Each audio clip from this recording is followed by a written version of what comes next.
Hello everyone, Math Wizards welcome you to their channel and this video. In this video, we would be explaining the method of subtraction of decimal numbers. This video is effectively in continuation to the video on addition of decimal numbers, so some concepts may be repeated. But it's important to have a good understanding of that before proceeding ahead with this. Feel free to check it out from the link in the description below. Similar to addition, it's not only important to be comfortable with the subtraction of small numbers, but also with the subtraction of slightly larger numbers as well. These are necessary to be able to do some calculations. Let's start by subtracting a smaller number from a larger number to demonstrate the method of subtraction.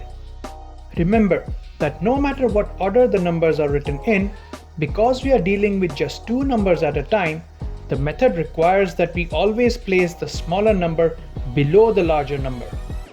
Ensure that the decimals and digits of the numbers with the same place value are aligned above one another. This way, we are always going to get a positive number as a result. This technique can also be used to subtract larger number from a smaller number, as we will see later. Now consider the subtraction column by column, starting from the rightmost. Remember, we are always going to be subtracting the digit below from the digit above. Here, we have 5 being subtracted from 8 in the unit's place value. This is straightforward. We get a single digit answer 3, which we write down.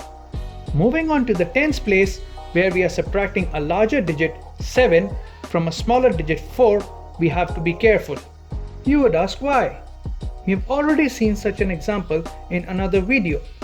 That's right, but that was when we were considering single digits as entire numbers.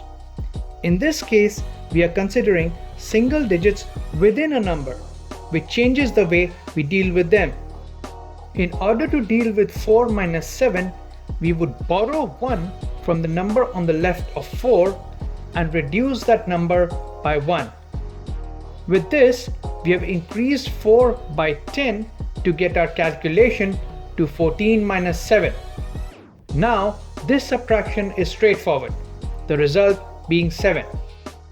A tricky situation may come up when you have to borrow from 0 on the left. To be able to borrow from 0, 0 would first need to borrow from its own left.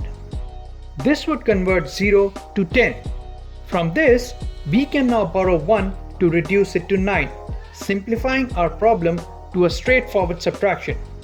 We would continue doing this until we finish the subtraction of the leftmost column. At the end, we copy the decimal down and we have our answer. What really happens when we borrow can be explained as follows. Suppose we are calculating 34 minus 7. Let's focus on 34. Right now, we are looking at 34 as 30 plus 4. Normally, we would calculate 4 minus 7, but since this calculation results in a negative number, we can't do that. So, instead, we change 30 into 20 plus 10. Now we add 10 to 4 to get 14. Splitting 34 into 20 plus 14 is exactly what we are doing by borrowing 1 instead of splitting it into 30 plus 4 that we would normally do. Now we can subtract 7 from 14 to get 7 and add the leftover 20 to get 27 as the result. The example we considered was that of subtracting a smaller number from a larger number. But how would we subtract a larger number from a smaller number? When we are subtracting a larger number from a smaller number, we just put a minus sign in front of the result and then follow the method we have just learned. So, it's the same technique which can be used for both cases except for a tiny difference. Be sure to try this problem out yourself. Let's recall what we have learned in this video. Steps for subtracting a smaller number from a larger number. Smaller number goes below the larger number with the digits of the same place value aligned. Start subtracting from the rightmost column. For each place value, if the result is positive, write it down at the bottom. If the result is negative, the digit at the top would borrow 1 from the left. If it's 0 on the left, then 0 borrows 1 from its own left before giving 1 to its right. Repeat until the subtraction on the leftmost column is finished. Steps for subtracting a larger number from a smaller number. We follow the usual steps for subtraction of the smaller number from the larger number and put minus in front of the result obtained. Here is the answer to the problem we saw earlier. It's minus 80.99. In the next video, we will be talking about the method of multiplication of decimal numbers. So feel free to drop your comments and suggestions. Do not forget to like and share the video and subscribe to the channel for more content. Good luck!